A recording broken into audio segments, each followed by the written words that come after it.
Halo adik-adik talenta muda Indonesia, berjumpa lagi dengan Kak Mariska.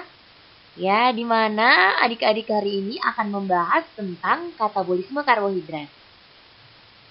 Oke, untuk materi hari ini, silakan diperhatikan ya adik-adik.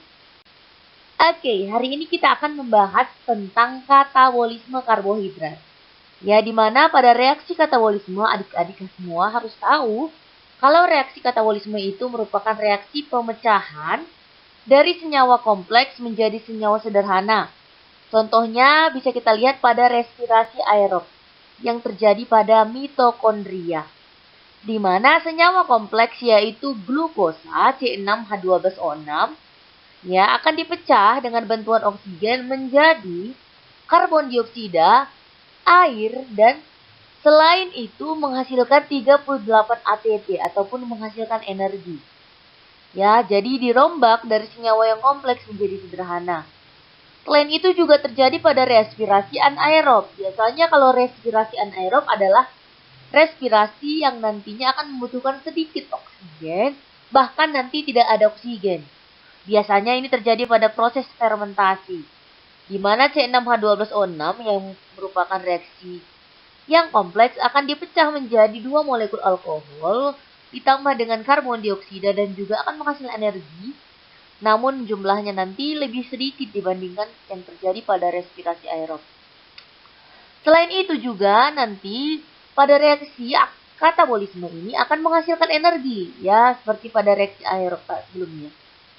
Ya, reaksi katabolisme ini juga nantinya akan menghasilkan panas, makanya pada reaksi katabolisme ini disebut juga dengan reaksi eksergonik. Oke, kita langsung masuk ke dalam salah satu contoh pada katabolisme karbohidrat, yaitu adalah pada reaksi respirasi aerob, ya atau sering juga disebut dengan respirasi seluler, yang terjadi di salah satu organel yaitu mitokondria, di mana mitokondria ini berfungsi nantinya adalah untuk sebagai penghasil energi pada sel. Adapun tahapan respirasi aerob ini nanti terdapat 4 tahapan, yaitu glikolisis yang nantinya terjadi pada bagian sitoplasma. Kemudian yang kedua adalah dekarboksilasi oksidatif yang terjadi pada bagian matriks mitokondria. Kemudian yang ketiga siklus Krebs juga masih terjadi pada siklus matriks mitokondria, dan transport elektron yang terjadi pada membran dalam mitokondria atau sering disebut dengan krista. Oke, selanjutnya kita akan membahas glikolisis, di mana pada tahapan glikolisis ini terjadi pada bagian sitoplasma. Ya, yang terjadi yaitu adalah proses pemecahan glukosa menjadi asam pirufat. Kita lihat pada molekul glukosa itu adalah terdapat 6 atom karbon, ya. Di mana nanti glukosa akan diubah menjadi glukosa 6-fosfat. Kemudian glukosa 6-fosfat ini akan diubah menjadi fruktosa 6-fosfat. Selanjutnya, nanti fruktosa 6-fosfat ini akan dipecah lagi menjadi fruktosa 1,3-difosfat, ya. Masing-masing nantinya akan membentuk ya PGAL, ya, di mana pada proses PGAL ya akan diubah selanjutnya menjadi difosfogliserat.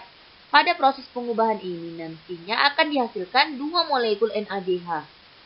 Ya, kemudian nanti setelah difosfogliserat ini dipecah akan dibentuk lagi nanti adalah PG ataupun fosfogliserat. Ya, kemudian setelah fosfogliserat akan dipecah menjadi fosfoenol pirufat. Ya, pada proses pengubahan dari fosfogliserat menjadi fosfoenol pirufat ini akan menghasilkan 2 ATP. Kemudian fosfoenol pirufat ini nanti akan diubah menjadi asam pirufat. Maka kita lihat di situ akan dihasilkan 2 molekul asam pirufat, ya. Berarti yang harus adik-adik ketahui kalau pada reaksi glikolisis akan dihasilkan 2 asam pirufat, 2 ATP, dan 2 NADH. Oke, selanjutnya adalah tahapan dekarboksilasi oksidatif. Ya, merupakan tahapan yang kedua yang nantinya sudah terjadi pada bagian matriks mitokondria. Pada dekarboksilasi oksidatif akan terjadi proses perombakan asam pirufat menjadi asetil-CoA. Ya, berarti bahan dasar nanti dalam proses ini yaitu adalah 2 molekul asam pirufat yang memiliki atom karbon itu sebanyak 3 atom karbon. Ya. Kemudian nanti 2 molekul asam piruvat ini akan diubah menjadi asetil-CoA. Pada perombakan ataupun perubahan ini akan menghasilkan 2 atom karbon dioksida nantinya. Ya, selain itu, ya pada proses perombakan ini akan terjadi perubahan NAD positif menjadi NADH yang merupakan hasil daripada dekarboksilasi oksidatif. Oke, selanjutnya kita akan membahas tentang siklus Krebs, ataupun siklus yang ketiga pada tahapan respirasi aerob. Siklus Krebs ini juga sering disebut dengan siklus asam sitrat. Selain itu, juga sering disebut juga dengan asam trikarboksilat. Pada tahapan ini, terjadi perombakan asetil-CoA menjadi akseptor elektron dan terjadi juga pelepasan sumber energi. Adapun tahapannya nanti D, ya bahan dasarnya ini merupakan 2 asetil-CoA yang akan diubah menjadi asam sitrat. Asam sitrat akan diubah menjadi asam isositrat. Selanjutnya, asam isositrat ini akan diubah menjadi asam alfa-ketoglutarat, di mana pada tahapan ini nanti akan dihasilkan 1 molekul NADH dan juga 1 CO2. Kemudian asam alfa-ketoglutarat ini akan dipecah menjadi suksinil-CoA. Pada tahapan ini juga akan dihasilkan lagi 1 NADH dan CO2. Suksinil-CoA akan diubah menjadi asam suksinat. Pada tahapan ini nanti ya akan terjadi pelepasan ATP. Kemudian setelah asam suksinat nanti akan diubah menjadi asam fumarat. Perhatikan pada tahapan ini ya FAD nanti akan diubah menjadi FADH2. Ya, kemudian pada asam fumarat akan diubah menjadi asam malat. Selanjutnya asam malat nanti akan diubah menjadi asam oksaloasetat.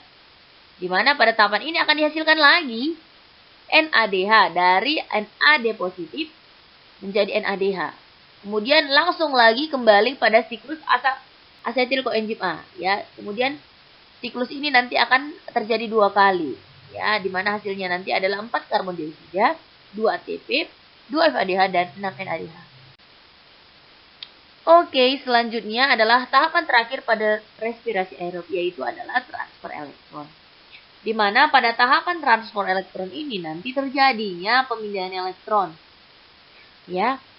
Ataupun pada tahapan ini nanti terjadi proses produksi ATP dari NADH dan FADH yang nantinya sudah dihasilkan pada tahapan sebelumnya, yaitu pada tahapan glikolisis, dekarboksilasi oksidatif, dan siklus Krebs. Di mana nanti pada transfer elektron ini sudah terjadi di dalam matriks dalam mitokondria atau sering kita sebut dengan krista. Ya, yang terjadi nanti yang itu pertama adalah 1 NADH nanti bernilai 3 ATP. Yang pertama, 1 NADH ini nanti akan dipompa 3 kali melalui kompleks.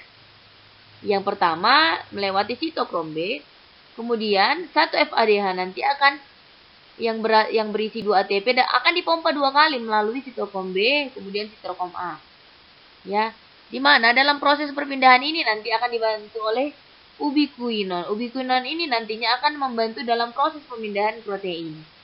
Selanjutnya, pada transfer elektron juga terdapat akseptor terakhir yaitu oksigen. Di mana oksigen ini nantinya akan menerima H positif.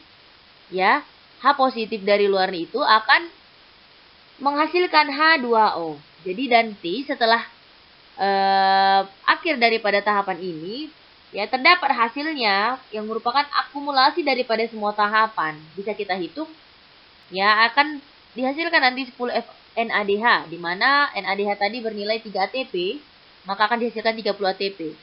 Selanjutnya akan dihasilkan 2 FADH, di mana 2 FADH sama dengan 2 ATP. Berarti 2 kali 2 sama dengan 4 ATP.